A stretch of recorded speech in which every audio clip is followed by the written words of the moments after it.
Hi all, welcome back to part two of my channel here. So I fixed my mic. I thought that there was going to be no sound because I saw it coming out, but I think you can hear me okay. So let's continue on. Volcanoes, earthquakes, floods, and just plain erosion had shaken up the crust, wrinkled it, smoothed it out, washed it down, and set it out to dry in the sun. In the long process, many species of life have flourished and then become extinct. Geologists have long known of a vast undersea mountain range in the North Atlantic. When the ocean cable was laid in the late 1870s, a systematic mapping of the area revealed a great mountain chain running north-south through the Atlantic. Lava found in the ocean bed of Atlantic waters dates within the past 15,000 years and shows evidence of having cooled above water. Ancient maps indicate continents occupying the Atlantic and Pacific, and archaeologists today are discovering artifacts and other evidence of buried cities predating Egypt. For example, the pyramids near Mexico City, judged from the lava found there to be 8,000 years old. Central America and Egypt have similarities of pyramid structure, although separated by the Atlantic. These and other lands apparently survived the last great balancing up of ocean and land, and yield their secrets slowly as science learns how to seek them. Scholars and philosophers have brought to literature a wealth of legend, lore, and speculation on the fabled lands of Atlantis and Lemuria. Plato, Francis Bacon, and the Roman scholar Pliny wrote of them. Egerton Sykes of England, foremost world authority on the lore of Atlantis, who in 1965 visited Virginia Beach and lectured during the ARE conference on Atlantis, pointed out that many cultures in the world have deluge legends. The legend of a great flood that long ago destroyed many lives and inundated the land is common to many peoples, including the American Indians. Belief in the advent of a savior who comes from the east is universal. And this is true. I mean, if you read the Bible and the Quran, they talk about an ancient civilization that was flooded. So it's always kind of predominant in kind of the lore of ancient humanity. And where was I here? Belief in the advent of a savior who comes from the east is universal. There are common legends of lands in the Pacific and of a highly advanced race of people remembered in the lore of China, Greece, South Pacific Islands, and South America. If these similarities in religions, architecture, and traditions have existed since ancient times, how did it happen unless there was a common origin of the world's far-flung cultures? Socrates, as reported in the Plato's Republic, revealed that in about 590 BC, the Greek philosopher Solon visited in Egypt and asked the priests there about antiquity. An old priest replied, "There have been, and will be again, many destructions of mankind arising out of many causes. The greatest have been brought about by the agencies of fire and water. You remember a single deluge only, but there were many previous ones." He then adds that there formerly dwelt in your land the fairest and noblest race of man which ever lived, and you and your whole city are descended from a small seed or remnant of them which survived. So I think that's extremely interesting because, so when you go back to Egypt and you learn about the esoteric kind of secret societies that exist in the world today, and for many of you who have not seen the Hyperion Gathering, they do talk about that. There's a speaker there that talks about how in the past there was an initiation that took place to pass down secret knowledge about the human being, and that only those who showed themselves worthy of it would receive that knowledge from that priestcraft in Egypt. And so here, this is an old priest that's saying, yes, there was once a fair and noble race of man which ever lived. So this is where it correlates to the idea of Tolkien and the idea that the elves were the noble and the fairest race in his story, and they were very much connected to mankind. And in Númenor, you actually see this mix happening within the land of Númenor, And we'll get more into that when I read the letters of Tolkien. The old Egyptian went on to say that at the time, the Egyptian constitution was 8,000 years old, while Greece was 1,000 years older. He might have been speaking to us, for we, of course, remember a single deluge only, that which Noah survived and which is recorded in Genesis. Several thousand books have been written on these last continents. Their authors include Lewis Spence and Colonial James Churchward, the latter claiming to base his several volumes on Mu and its culture on ancient tablets he found in a temple school monastery in India. To the questions raised from spontaneous references Casey made from time to time to Atlantean peoples, he gave detailed description of the lost civilization. He said that it occupied the Atlantic, extending to include our eastern seaboard and further to the Mississippi River. He said that the people were highly developed but degenerated after they misused God's gifts to them and brought about their own destruction in their later period. In the age of their enlightenment, they worshiped the one God, using the sun as their symbol of him. But in her later days of chaos and dispersion, refugees who went into other lands to begin new colonies gradually came to worship the sun itself, as the English colonists found the American Indians doing. And among the Indians, the Iroquois were the direct descendants of the Atlanteans, as were the mound builders. But perhaps America's most significant tie with Atlantis is her character as a nation, which Casey says resembles theirs as a gift, scientifically minded and enterprising people. They were originally a peace-loving people, but later were divided into two factions, the children of the Law of One and the sons of Belial. Atlantean ideals of the fatherhood of God and the brotherhood of man, says Casey, have been reflected in our own American ideals, perpetuated from the time of Atlantis. This is extremely interesting to me because there is two groups that are kind of stemming out from the new age right now. We have those that are very much connected to an idea that we are all connected, we are one, so we would be the children of the Law of One. I am one of those. The sons of Belial are those that worship something outside of themselves, or, well, we'll get into it in a bit, but they kind of worship more the idea of separation and division and self-expression. So you have two types of sects that divided from each other. As a nation, they were for long periods a righteous people who discovered the uses of gases for balloons and electricity for lighting and heating their homes, for elevators and one-line cars. They discovered and developed radio and television, and later air power and aerial photography. They even had amphibian planes, which carried them through water and over land. Finally, they solved the mystery of solar energy conversion, using what Casey called the Great Crystal to harness the sun's energy. This was originally used as a kind of oracle or communication with God, but it could also be used to regenerate the human body, to heal it, and otherwise perfect it.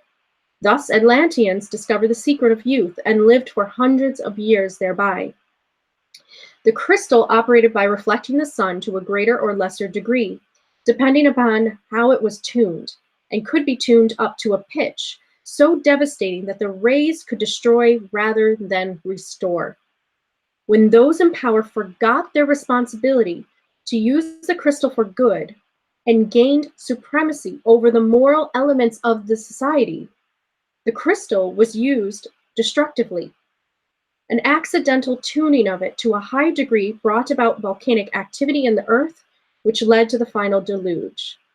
So when you go back to one of my videos about starseed traits, and I think I have it called like Pleiadian traits or thoughts, it was in the very beginning of when I was making my channel, and I had all this kind of downloaded information coming to me, and I wasn't really quite understanding what to do with it except just speak it out loud and hope that people hear. One of the things that I said that was very controversial of me to say this, but I felt it in my heart, that Atlanteans, that Pleiadians might come into the world with kind of a cautionary kind of feeling towards a use of power and energy. And it's because of this past memory of how Atlantis fell. And so whether Pleiadians are part of Lemuria or Atlantis, somewhere, I would say that there is like a mix, you know, just civilizations kind of intermixing with one another. You had the Syrians, you had the Pleiadians, you had maybe some of the reptilians kind of intermingling, and you had the human beings that were the Earth human beings. And they were all intermingling with one. And I truly do feel that they were all humanoid, but they advanced to the point where we're kind of advancing, like, once again today, where we are gaining this advanced technology in our world, and some are choosing to use it for power over society, and others are choosing to use it more to gain control and power within their lives. And so what we see here is that we're seeing this same thing happening once again, where we have kind of a small group trying to control society, and then we have others that feel like kind of they're trapped a bit. And the only type of freedom and release that they have is to remember their power within themselves. And when they do, they can transcend the prison in a way. But the truth of the matter is that we're all in this together. Because if you believe that, and you're not only believing that you're God only, and that, you know, we're part of kind of this collective, and understanding the way that we're all interconnected, then that's something that I think that a lot of us will feel kind of a caution about. And I know I did, and I spoke about that really candidly on camera. And I mean, I guess this is what it was all leading up to. So let's continue here. After the first destructions about 15,000 years before Christ, the nation was no longer one large continent. It had been broken up into 5 smaller islands, the main ones being Poseida, Aran, and Og. The end of Atlantis was the beginning of Egypt, Greece, and the Incas. This would corroborate the statement of the Egyptian priest in the Republic dating his nation and that of Greece at around 8 or 9,000 years BC. At the time of Atlantis, there existed also the older continent of Lemuria. This one sank beneath the Pacific before Atlantis' downfall, under similar conditions. It was another highly civilized land, the survivors of which established a new culture in America and Mexico, perpetuating their ancient religious concepts, very much as the Atlanteans perpetuated theirs in the Mediterranean. So one of the things that I feel very strongly is that, and I spoke about this in my video, is that the difference between Lemuria and Atlantis is that Atlantis souls were the ones that were more looking for kind of the power and that domination. And Lemuria was the ones that were very cautious about it.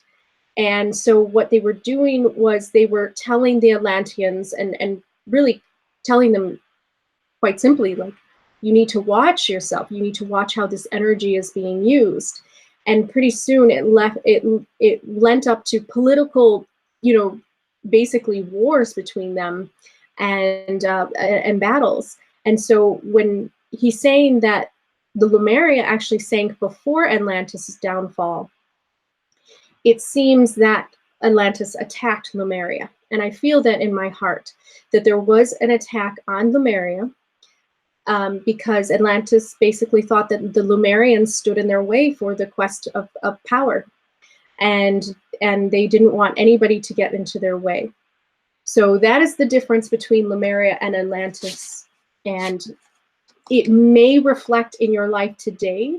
And that's something that every individual will have to take a look at themselves and look at how they're living their own life. I would say that there's 2 ways you could do it. Those that have an Atlantean past, they either have learned from their lesson and they have become more cautious about using energy for evil and for their own power and gain. And those that are not, we see them in, you know, the 1%, and they still haven't learned their lesson. They're still providing that storyline for the collective to see and to learn finally the lesson together. And the Lemurians are those like me and many others that didn't really get brought up into that elitist circle and don't have those connections, and also stay away from power and domination, and really are trying to kind of warn others and continuously warn others if they are a conscious and reawakened Lemurian. That's kind of the difference there. Okay, so let's keep on going. Hearing back to the beginnings of man's history, even before Atlantis, Casey gives us a picture of what the Earth was like 10.5 million years ago, when the poles were changed around to make what is now frigid, tropical. He says that the Sahara and Gobi deserts were fertile, prosperous lands in the first days of human life on Earth. He identified Iran as the Garden of Eden referred to in Genesis. In America, the Mississippi Basin was an ocean bed. In the West, only the plateau of Nevada, Utah, and Arizona was above water. The rest apparently having been ocean bed. Also, the Atlantic seaboard was the Atlantean lowlands. The Ural Mountains were tropical, as was Siberia and Hudson Bay, and the Nile River then emptied into the Atlantic. In his study of the psychic data of Edgar Cayce, the geologist wrote that he found the readings of being both logical and consistent. He studied 50 readings, 20 of which described events of Earth's history that occurred 10 million years BC or since then. He said that some of these agree and others disagree with present scientific concepts. He then pointed out that recent scientific research, such as deep sea, paleomagnetic, and that on the absolute age of geologic materials, have tended to render the readings more probable. He further points out that recently maps thought to be many thousands of years old have been discovered in Greenland, Antarctica, and other portions of the world. They are highly accurate, he says, showing mountain ranges which have since been found by the Army Map Service. What is the more remarkable, he says, is that they show both Greenland and Antarctica in an unglaciated state. He adds that expeditions to Greenland and Antarctica have since verified the mountainous topography beneath the ice by means of seismic surveys. And they say that in Antarctica that they find like pyramids and structures and things like that. So there's evidence of past civilizations that lived around there. A.H. Mallory thinks it's possible that the ancient cartographers might have accomplished their feats by mapping from the air. The geologist then cites many more favorable comparisons between Cayce's views and scientific discoveries of recent date. In addition to the maps cited above, there have been findings that support Cayce's assertion that the temperatures were different from what they are today. The date of Stonehenge in England had been found to be about 1848 BC, and was referred to by Cayce as having been built by refugees from the Holy Land when it was sacked by the Chaldeans and Persians. The geologist also suggests that a discovery made in 1958 of a unified field theory, which relates mass, energy, and gravity, may bear out a 1932 Cayce prediction that in 1958, the secret of how the Great Pyramid of Giza was built would be discovered. Such events, says the geologist, led us to think that it is no longer necessary to accept some psychic statements on faith alone. There are new techniques of determining the ages of organic substances rich in carbon by means of radiocarbon dating. Geologists can test the contents of a stomach of a mammoth, pried from the frigid Siberian wastelands. They can take cores of the ocean bed materials beneath several miles of water, and can determine the ages of the various layers of the ocean floors and their geologic history. They can tell the temperature at which ancient shells grew 200 million years old. With such tools, the story of Atlantis does seem to have some chance of being told with ever-increasing accuracy by science. Other readings given in the 1930s and 40s tell of future geologic changes, which Cayce says will take place in the Earth. One of the most startling predictions is that Atlantis will rise once again. First to be seen in the Bahamas, which is located that submerged continent's highest land areas, or where is located that submerged continent's highest land areas. Here, southwest of the island of Bimini, specifically, is where we can expect it in 1968 or 1969. There will be a shifting of the poles, so that where there have been temperatures of a frigid or semi-tropical will become the more tropical. and moss and fern will grow. Climate changes and final shifting of the poles will occur approximately 40 years after geologic disturbances first in the South Pacific and in the Mediterranean. The volcanoes Vesuvius and Pelee are also mentioned in their connection with trouble in California and Nevada, which will follow their eruptions. Disturbances will be felt throughout the world, but particularly in the western part of America, in the eastern New York State area, and in Japan, Northern Europe, and the Arctic and the Antarctic. Land will appear both in the Atlantic and in the Pacific, and there will be oceans and bays where there is now land. The standard geologic concept of Earth change is that it takes place slowly over long periods of time. The geologist states, he adds that the large number of catastrophe events predicted for the period from 1958 to 2001 AD are out of harmony with this concept of gradual change. He confirms tendencies towards the possible fulfillment of the Casey predictions in pointing out the worldwide Earth events that have been taking place in recent years. The waters of the North Atlantic are warming up. It's getting warmer around the poles. And since 1900, the thickness of the polar ice cap in the Arctic have decreased by 3 feet. You can only imagine what they are at now in 2019. And that's something that a lot of scientists are talking about. And this is climate change. This is why it's silly to deny it. It is something that has been predicted about by really psychic mediums that have been in touch with their intuition, but also the past lives and the past history of Atlantis. A new pattern of hurricanes, which strike inland as never before, adds to the list. These changes, which include rising and sinking of land and more frequent volcanic eruptions, indicate something could be happening to our Earth that will have a bearing on future conditions. So there are some upheavals I just wanted to read about. This is just a really quick note here. By 1932, Casey said the changes in the Earth would begin to be evident at the same time that a change occurred in the consciousness of mankind as we entered the Aquarian Age. In 1936, there would be catastrophe in the form of great political changes that will make different maps of the world. Now, this is very interesting. I mean, this is a prophecy. The Federal Reserve Act actually came about in America in 1913. And in 1932, which I was going to read you a part here, I want to read this. This has everything to do with us. In 1932, the agreement that, so here it is. In 1913, the Federal Reserve Act was passed, authorizing the creation of a private central bank, the thought of which had already been noted in the Constitution. The basic idea of the central bank was, among other things, for it to act as a secure repository for the gold of the people.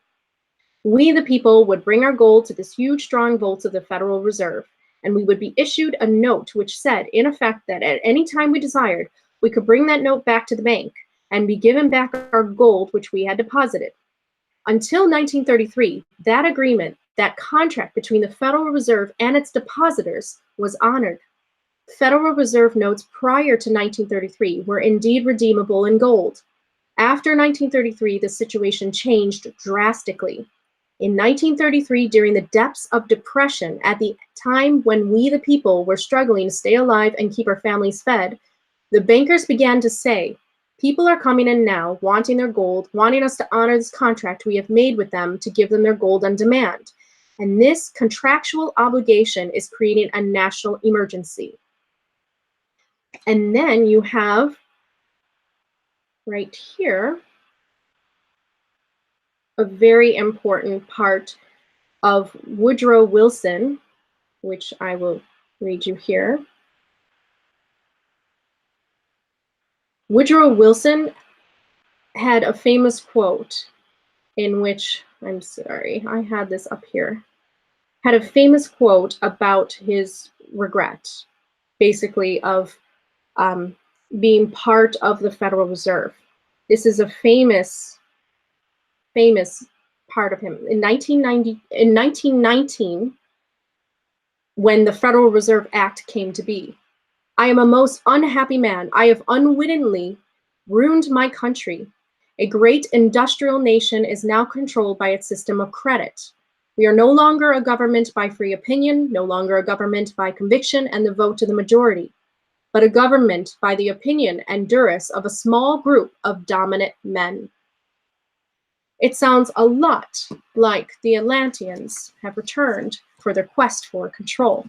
And this is what this is all about, a reawakening into an alternate universe, a different timeline. And that's what reincarnation is all about.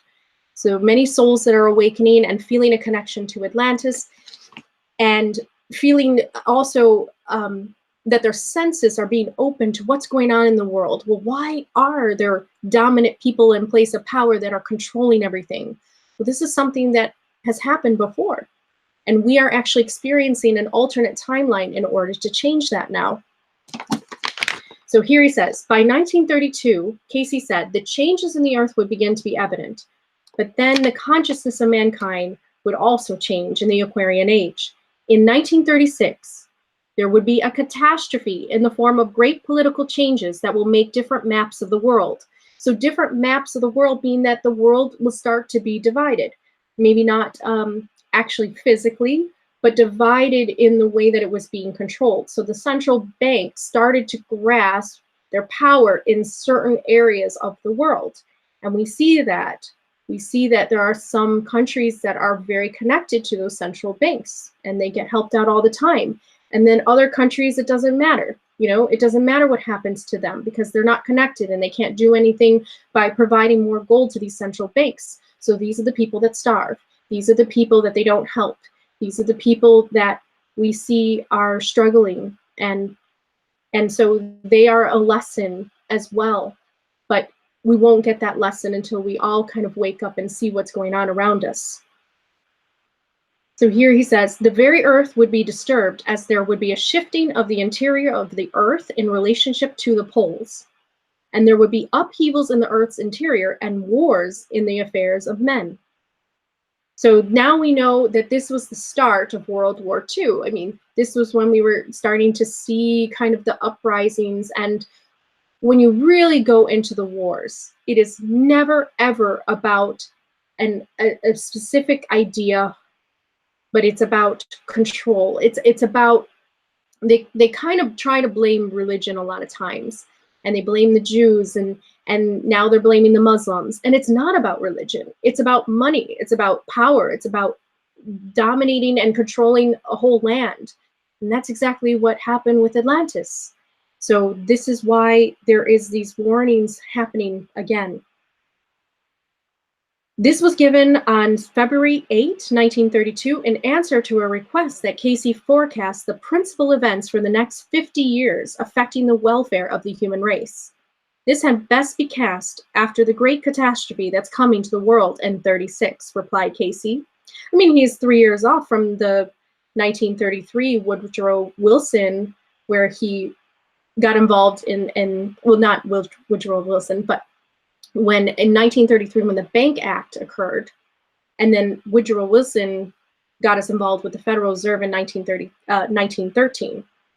So, I mean, really close here in his predictions, in the form of breaking up of many powers that now exist as factors in the world affairs. Then with the breaking up in 36 will be the changes that will make different maps of the world. A later question in another reading was, what will be the type and extent of the upheaval in 36? The wars, the upheavals in the interior of the earth, and the shifting of the same by the differentiation in the axis as respecting the positions from a polarist center was the answer. So a lot of us were very aware of the polar shifts, and we see that. Now let's go to Tolkien, and this is something that he felt a connection to as well. So here he says, this is in one of his letters that he wrote to, so in September 14, 1950, is a letter to Sir Stanley Unwin. The next cycle deals, or would deal, with the Second Age, but it is on Earth a dark age, and not very much of its history is or need to be told. In the great battles against the first enemy, the lands were broken and ruined, and the west of Middle Earth became desolate. We learn that the exiled elves were, if not commanded, at least sternly counseled to return into the west. and there be at peace. They were not to dwell permanently in Valinor again, but in the lonely isle of Aresi, within sight of the blessed realm. The men of the three houses were rewarded for their valor and faithful alliance by being allowed to dwell westernmost of all mortals in the great Atlantis Isle of Númenor. The doom or gift of God of mortality, the gods of course cannot abrogate, but the Numerians, the Numerians have a great span of life. They set sail and leave Middle Earth and establish a great kingdom of mariners just within furthest sight of Aresi, but not of Valinor. Most of the high elves depart also back into the west, not all. Some men akin to the Numerinians remain in the land not far from the shores of the sea. Some of the exiles will not return or delay their return, for the way west is ever open to the immortals, and in the great havens, ships are ever ready to sail away forever. Also, the orcs, goblins, and other monsters bred by the first enemy are not wholly destroyed. And there is Sauron. In the Silmarillion, the Tales of the First Age, Sauron was a being of Valinor, perverted to the service of the enemy, and becoming his chief captain and servant. Capital E, enemy, whenever he's referring to that, it's the very, very first Discord Ainur, which was Melkor. And that is parallel to what we think of Lucifer or other forms of the rebel, of the collective source of God, the one that stands out and wants to make his own army, makes his own, creations. And that's what Melkor was. So there you see, he keeps on talking here, and he says, he repents in fear when the first enemy is utterly defeated, but in the end does not do as was commanded. Return to the judgment of the gods. He lingers in Middle Earth, very slowly, beginning with fair motives, the reorganizing and rehabilitation of the rune of Middle Earth, neglected by the gods. He becomes a reincarnation of evil. So he's talking about Sauron, who was becoming who was the servant of Melkor. So he becomes a reincarnation of evil, and a thing lusting for complete power, and so consumed ever more fiercely with hate, especially of gods and elves. All through the twilight of the Second Age, the shadow is growing in the east of Middle Earth, spreading its sway more and more over men who multiply as the elves begin to fade. The three main themes are thus the delaying elves that lingered in Middle Earth, Sauron's growth to a new dark lord, master and god of men, and Númenor, Atlantis. They are dealt with analytically and in two tales or accounts, the Rings of Power and the downfall of Númenor. Both are the essential background to The Hobbit and its sequel, Lord of the Rings. In the first, we see a sort of second fall, or at least an error of the elves. There was nothing wrong, essentially, in their lingering against counsel, still sadly with the mortal lands of their old heroic deeds. But they wanted to have their cake without eating it. They wanted the peace and the bliss and the perfect memory of the West, and yet to remain on the ordinary earth where their prestige as the highest people above wild elves, dwarves, and men was greater than at the bottom of the hierarchy of Valinor. Thus they became obsessed with fading, the mode in which the changes of time, the law of the world under the sun, was perceived by them. They became sad, and their art, shall we say, antiquarian, and their efforts all really a kind of embalming, even though they also retained the old motive of their kind, the adornment of earth, and the healing of its hurts. And here is a part here where I wanted to read, where it talks about Middle Earth is just archaic English, the inhabitant world of men. It lay then as it does. In fact, just as it does, round and inescapable. That is partly the point. The new situation established at the beginning of the Third Age leads on eventually and inevitably to ordinary history. And we here see the process culminating. If you or I, or any of the mortal men or hobbits of Frodo's day, had set out over sea west, we should, as now, eventually have come back, as now, to our starting point. Gone was the mythological time when Valinor, or Valimar, the land of the Valar, gods, if you will, existed physically in the uttermost west of the Eldaic or Elvish immortal Isle of Eressi, or the great Isle of Westernese, Numenor, Atlantis. After the downfall of Numenor and its destruction, all of this was removed from the physical world and not reachable by material means. Only the Eldar or High Elves could still sail thither, forsaking time and mortality, but never returning. So that's what it's all about, with the idea of the elves moving on and fading. And here we have, this is where we get into the downfall of what it's all about, with the downfall of Numenor, and it correlates to the downfall of Atlantis, because that is something that's deep within himself, of remembering Atlantis's downfall, and I'll get into that because he speaks about that in his book. The particular myth which lies behind this tale, and the mood both of men and elves at this time, is the downfall of Numenor, a special variety of the Atlantis tradition. That seems to me so fundamental to mythology or mythological history, whether it has any kind of basis in real history. Pace, Seurat, and others is not relevant, that some version of it would have to come in.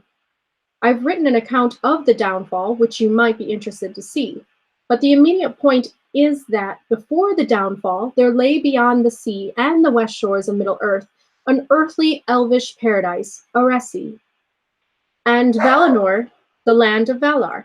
So we almost can kind of correlate Lemuria with the Eressi or Eressi, which was kind of next to Numenor, and so we see that here.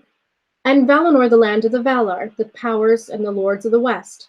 Places that could be reached physically by ordinary sailing ships through the seas were perilous. But after the rebellion of the Numenorians, the kings of men, who dwelt in a land most westerly of all mortal lands, and eventually in the height of their pride, attempted to occupy Eressi and Valinor by force. So then that's where Atlantis tried to dominate Lemuria. So this is where that correlates. Numenor was destroyed, and Eressi and Valinor removed from the physically attainable earth. The way west was open.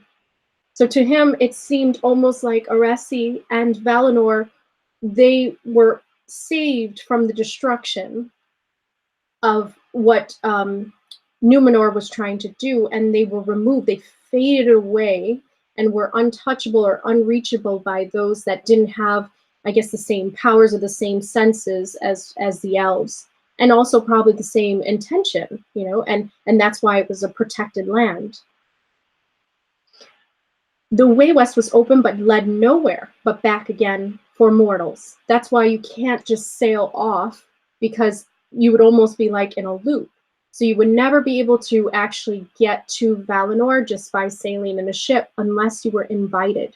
And that's the whole point of, at the end of The Lord of the Rings, Frodo is invited to finally rest in Valinor. And that's a big deal, because you cannot find Valinor unless you actually go through the process of being recognized by the elves as somebody that has achieved worthiness to enter into Valinor.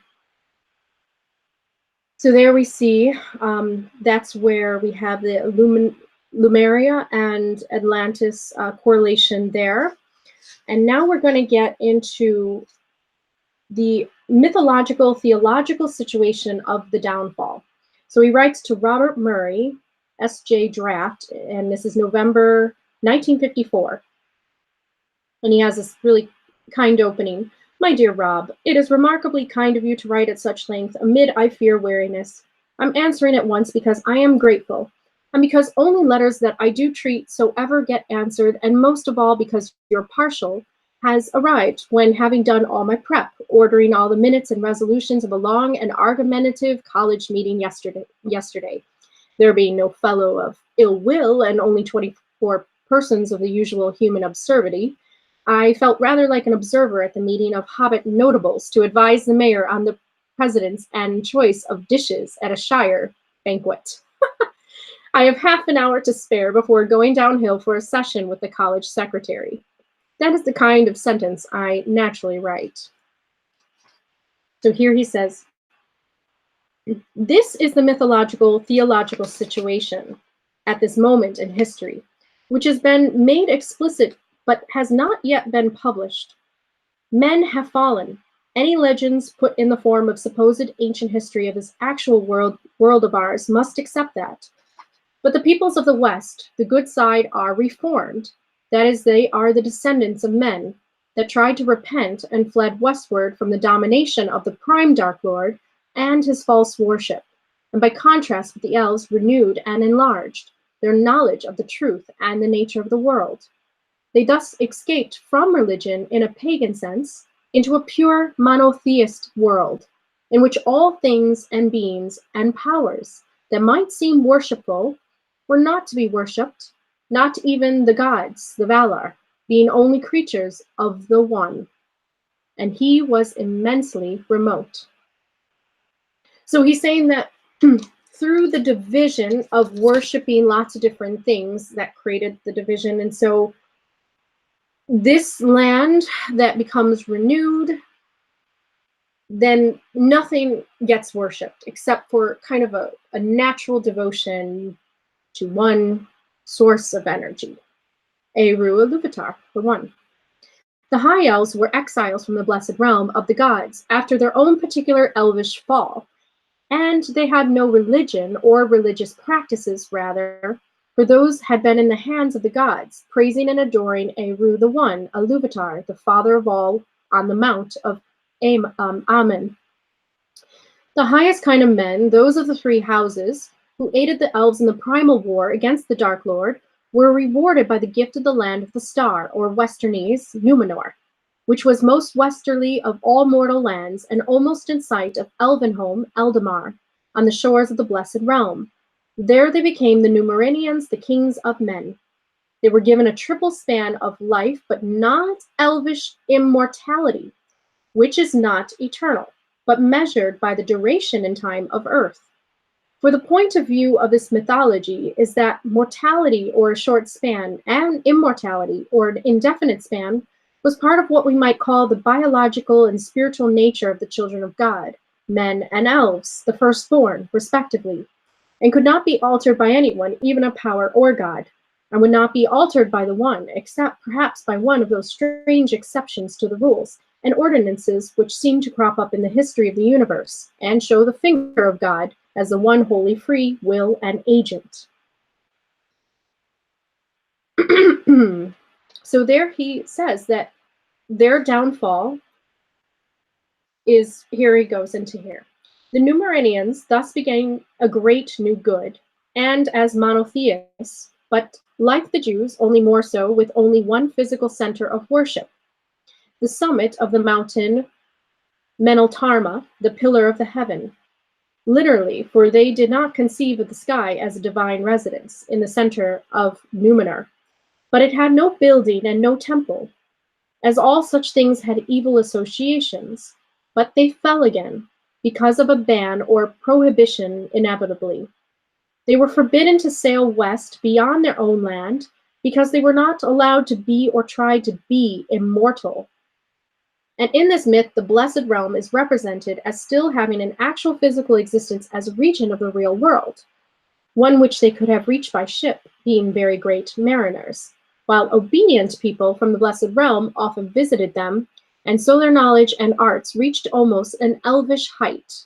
But the proximity of the Blessed Realm, the very length of their lifespan given as a reward, and the increasing delight of life, made them begin to hanker after immortality. They did not break the ban, but they begrudged it, and forced east they turned from beneficence in their appearances on the coast of Middle-earth to pride, desire of power, and wealth. So they came into conflict with Sauron, the lieutenant of Prime Dark Lord, who had fallen back into evil and was claiming both kingship and godship over men of Middle-earth. It was on the kingship question that Ar-Pharazôn the 13th, the mightiest king of Númenor, challenged him primarily.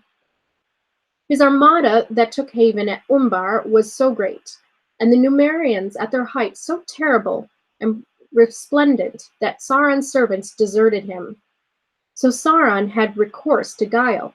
He submitted and was carried off to Numenor as a prisoner hostage. But he was, of course, a divine person, as in the terms of this mythology, a lesser member of the race of Valar, and thus far too powerful to be controlled in this way.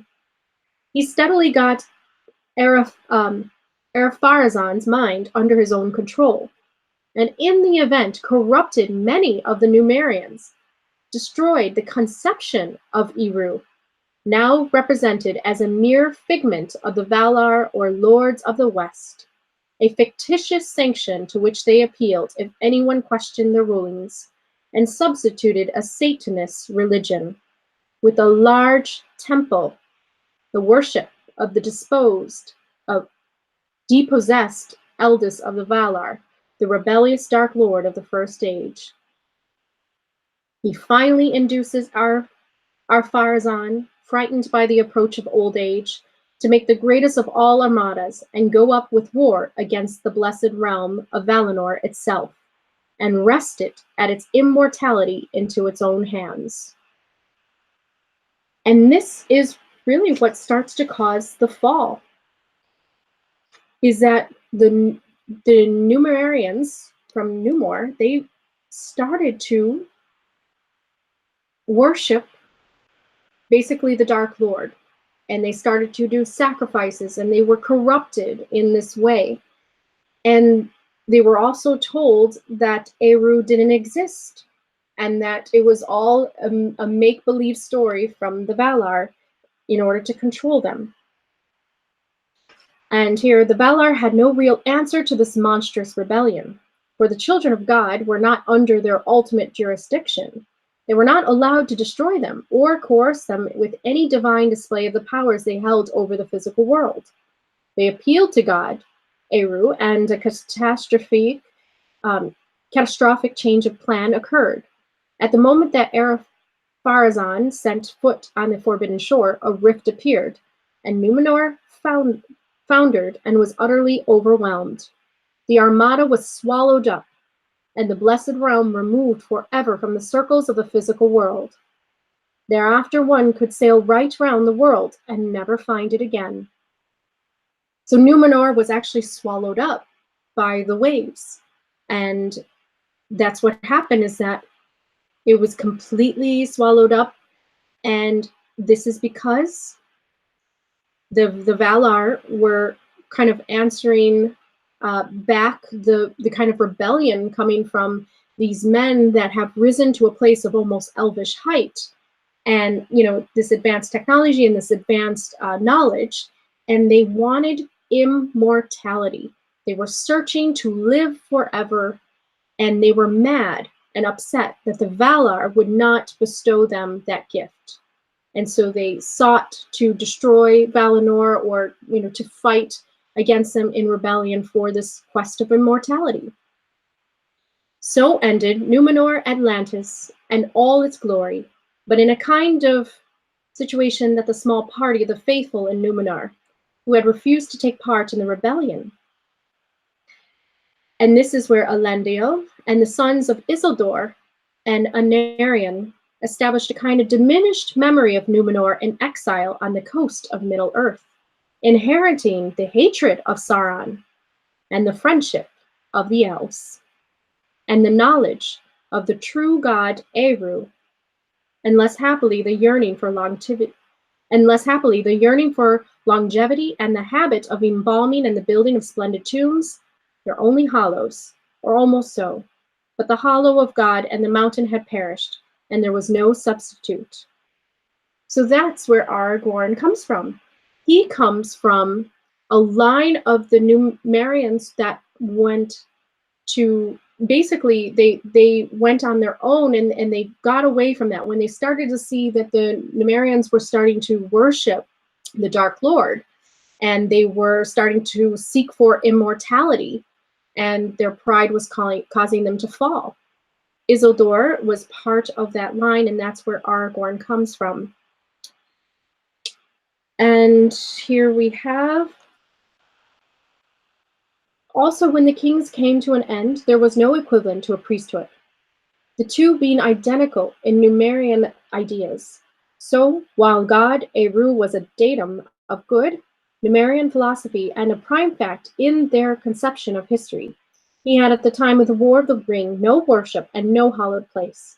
And that kind of negative truth was characteristic of the West and all the area under Numerian influence, the refusal to worship any creature, and above all, no dark lord or satanic demon. Sauron, or any other, was almost as far as they got. They had, I imagine, no petitionary prayers to God, but preserved the vestige of thanksgiving. Those under special elvish influence might call on the angelic powers for help in immediate peril or fear of evil enemies.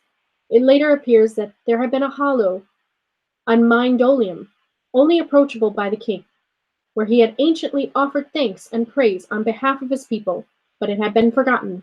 It was re-entered by Aragorn, and there he found a sapling of the white tree and replanted it in the court of the fountain. It is to be presumed that with the reemergence of the lineal priest kings, of whom Luthien, the blessed elf maiden, was a foremother, the worship of God would be renewed, and his name or title be again more often heard. But there would be no temple of the true God while Numerian influence lasted.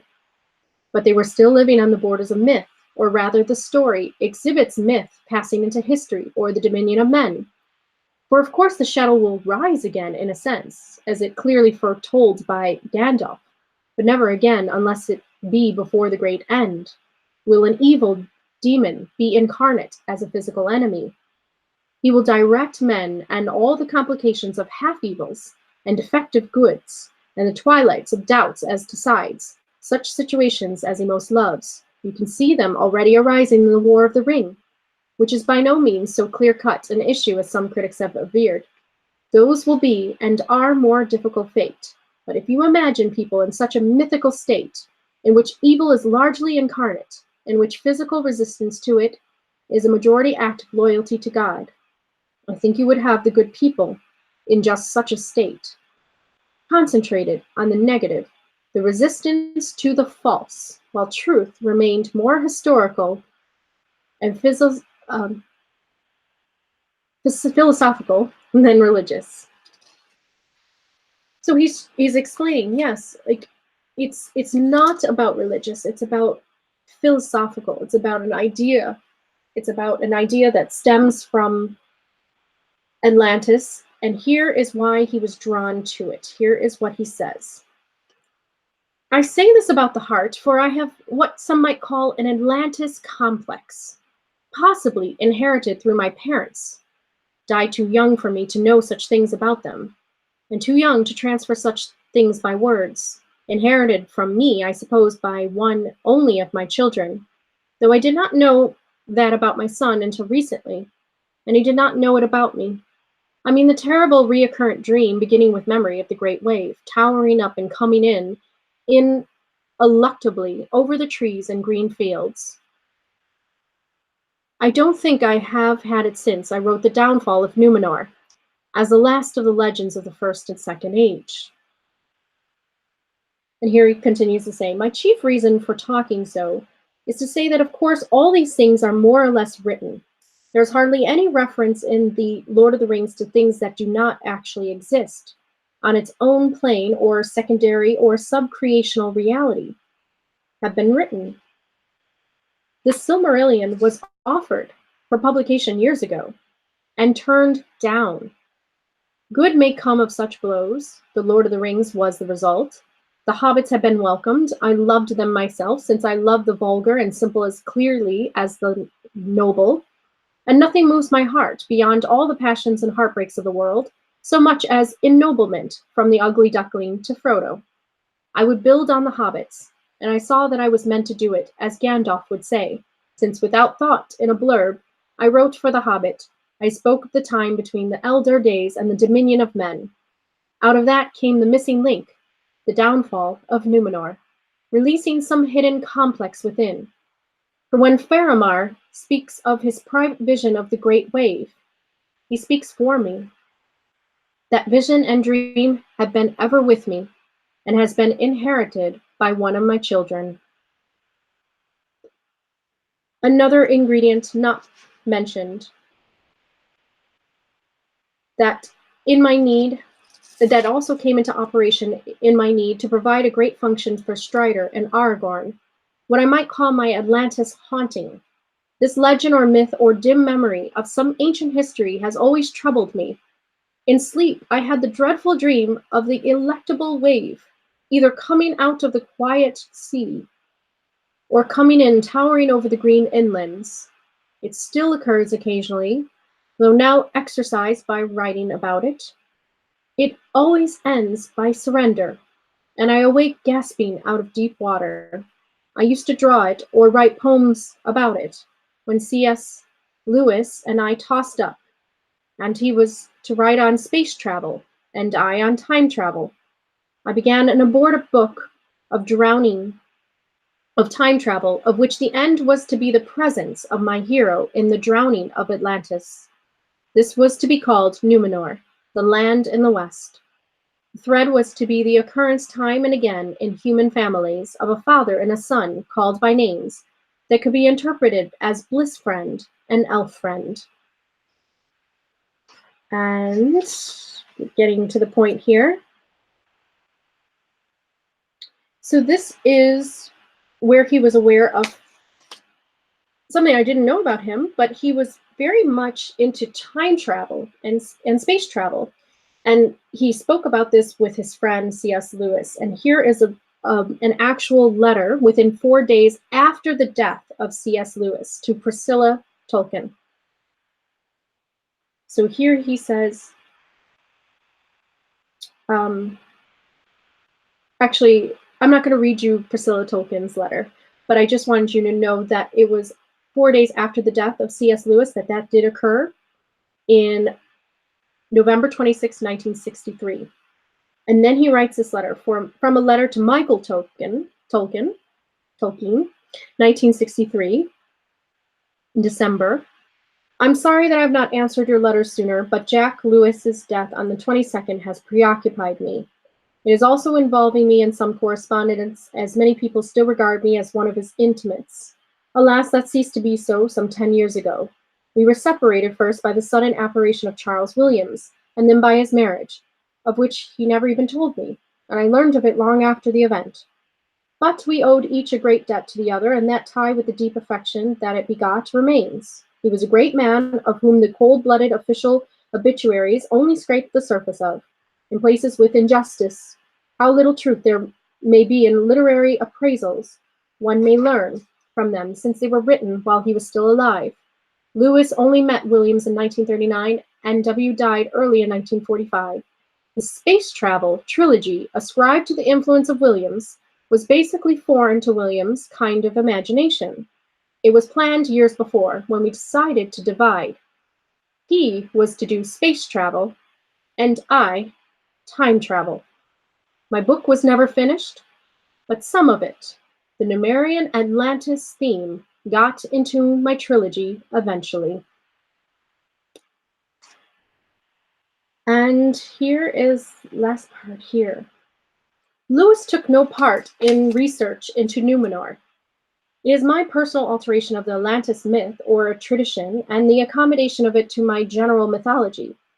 Of all the mythical or archetypal images, this is the one most deeply seated in my imagination, and for many years I had a recurrent Atlantis dream, the stupendous and electable wave advancing from the sea or over the land, sometimes dark, sometimes green and sunlit. And I think I'm going to end it with there. So,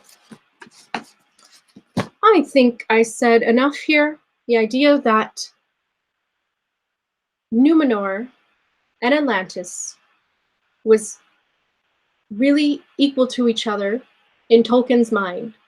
And he had the Atlantis haunting that was driving him to keep on feeling a connection to Atlantis and seeing what was happening as far as the wave coming into his world, and seeing that with the downfall of Numenor as well. And so this is really what was his pull towards writing about that. And looking at this now in 2019 and seeing how many people are really interested in Atlantis and are coming to terms with their own type of past life, we are seeing the parallels in today's world. The quest for immortality does exist, and it exists in AI. It exists in the idea of transferring the human consciousness into a robotic body that can live forever because, well, it's a machine. And so we must ask ourselves questions. When these things occur in our society, where it seems that we're reaching for these great heights, and we're not appreciating some of the natural gifts that we have, such as living a life that's not eternal. Because quite frankly, I wouldn't want to live in this life forever. And I believe that our souls are meant to go on and become different bodies and forms in all different parts of the universe. We are multidimensional beings. But there are those that have forgotten that spirit within themselves, that unlimited spirit within themselves. And they are trapped in the material world of thinking that they somehow have to achieve immortality because they feel that their physical body in this world is not immortal. But the truth of it is that we are immortal, but we are immortal spirit-wise only. And that drive for immortality may become our downfall once again. So the warnings are there. And that's why on my channel, I talk about the transhumanist movement into trying to alter ourselves so much that we forget about our natural gifts that we all come into the world with, and that mankind has had from the very beginning. And when we forget about a single source that connects us all, and we start to believe that there's nothing really looking at us, or we don't have an overseer of our lives, we start to act totally free in our inhibitions and our desires. And that's not always a good thing in society. People act actually better when they think that something is watching over them, or that their actions mean something, that they equate to something greater, rather than looking at this earth as kind of a playing field to do what you want and there are no consequences to what you do. It's a dangerous mentality. And so all of these warnings have come from this visionary J.R.R. Tolkien to warn mankind once again. And I was born in the 80s to be called to Tolkien and just reiterate some of the things that he was saying. So thank you for watching today. And I know it was very long, but I do hope that it gave many of you clarity to why you are pulled to Atlantis or Lemuria, or you feel this past life incarnation. What is this all about? What is this collective of humanity doing? We are growing and we are relearning and we are making our mistakes and we are moving beyond them. And we are trying to create something new. And the question lies in the idea is, can we continue on getting along as our progress keeps on moving us forward into advanced technology? And if the quest for immortality is something that is actually truly good for us, it's a question we must ask. And I think that that's something that everybody is going to have to look within themselves to see. But I think when we look at the warnings, we can start to understand why some of the situations still exist in our society, and why there are people that are in kind of the dominant control, because they have been in control for a very long time.